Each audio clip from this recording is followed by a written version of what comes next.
আমরা যেই সরকার গঠন করেছি রক্ত দিয়ে রক্তের বিনিময়ে স্বাধীনতা অর্জনের পরে যেই সরকার গঠন করেছি তারা হচ্ছে ম্যাক্সিমাম এনজিও মার্কা সরকার, সুশীল মার্কা সরকার। এদের এখনো সেই পরিমাণ গার্ডস আমরা দেখি নাই যে আওয়ামী ফেসিবাদের স্ট্রাকচার ধসিয়ে দেওয়ার মতো তারা হ্যাডম দেখাবে। তবে এখানে সব থেকে বড় দায়ভারটা যারা সরকারে বসে আছে, প্রশাসনে। এই নির্বাচনের আগে সংস্কার করতে পারবে কিনা এটা আমরা সন্দেহাতীত ভাবে আছি আর কি। ইনারা কিন্তু আসলে ঠিক আগের মতো আগে শাসন ব্যবস্থাটাকেই আর কি বেশি প্রায়োরিটি দিচ্ছেন, যেটা আসলে আমরা কেউ আশা করিনি।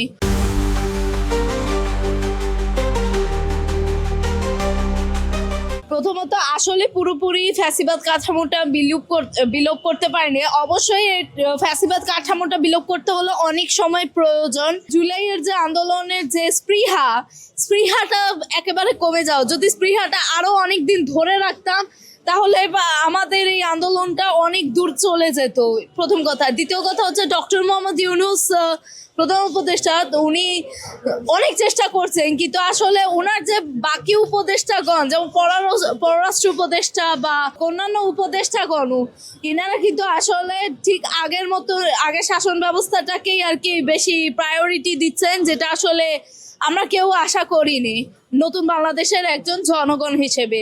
আমার কাছে মনে হচ্ছে এখানে প্রথম অন্তরাটা হচ্ছে আমরা যেটা বিপ্লবী সরকার গঠন করতে পারি নাই। আমরা যেই সরকার গঠন করেছি রক্ত দিয়ে রক্তের বিনিময়ে স্বাধীনতা অর্জনের পরে যেই সরকার গঠন করেছি তারা হচ্ছে ম্যাক্সিমাম এনজিও মার্কা সরকার, সুশীল মার্কা সরকার। এদের এখনো সেই পরিমাণ গার্ডস আমরা দেখি নাই যে আওয়ামী ফেসিবাদের স্ট্রাকচার ধসিয়ে দেওয়ার মতো তারা হ্যাডম দেখাবে। এটা আমাদের প্রথম ব্যর্থতা। দ্বিতীয় ব্যর্থতা হচ্ছে আরও কিছু ইন্টারনাল ব্যাপার আছে। 5ই আগস্টের পর থেকে কিছু ব্যাপারে প্রশাসন সংস্কার বা হচ্ছে গুরুত্বপূর্ণ জায়গাগুলোতে হাসিনা সেট আপ সরিয়ে দিয়ে যারা ফেসিবাদ বিরোধী দেখে নিয়ে আসার একটা আলোচনা হচ্ছিল, তখনও কিছু ইন্টারনাল হস্তক্ষেপের কারণে এটা বন্ধ হয়ে যায়। এবং আরও ব্যাপার আছে যে হাসিনার যে একাধিপত্যের ব্যাপারটা ছিল, ওইটা যখন শূন্যতা তৈরি হয়েছে, ওই শূন্যতাটা পূরণ করার জন্য আমাদের বিদ্যমান পলিটিক্যাল পার্টিগুলো তারা যখন তাদের ভেতরে স্ট্রাগল চলতেছিল, ওই জায়গা থেকে একে অপরকে সুযোগটা দিচ্ছিল না। এরকম বিভিন্ন কাদা ছড়াছড়ি এবং আমাদের নিজেদের অনৈক্যের কারণে আমি মনে করি এই কাজটা আমরা করতে পারিনি এবং এটা মূল্য আমাদের চুকাইতে হবে সামনে। বিগত সময়ে ফ্যাসিবাদ বিতাড়নের পরে আমরা ফ্যাসিবাদী কাঠামোকে যে অপসারণ করতে পারিনি রাষ্ট্র থেকে, এই ব্যর্থতা আসলে আমাদের সামষ্টিক জাতিগত একটি ব্যর্থতা। তবে এখানে সব থেকে বড় দায়ভারটা যারা সরকারে বসে আছে, প্রশাসনে। প্রথম ব্যর্থতা এবং প্রধান ব্যর্থতা তাদের। দ্বিতীয়ত আমরা যারা জুলাইয়ে মাঠে নেমেছিলাম, আমরা স্টেক ছিলাম এই আন্দোলনের, আমরা অনেকেই ঘরে ফিরে গিয়েছি এবং আমাদের মধ্যে যে বিভাজন তৈরি হয়েছে, এই বিভাজনের অর্থাৎ জুলাইয়ের প্রথম সারি নেতৃবৃন্দ যারা আছে তাদের মধ্যে এই বিভাজনের দায়ী। এর ফলেই এটা অনেকটা বাধাগ্রস্ত করেছে ফ্যাসিবাদের কাঠামোকে বিলুপ্ত করার ক্ষেত্রে। সামগ্রিকভাবে আমরা জাতিগতভাবে ব্যর্থ হয়েছে বলা চলে।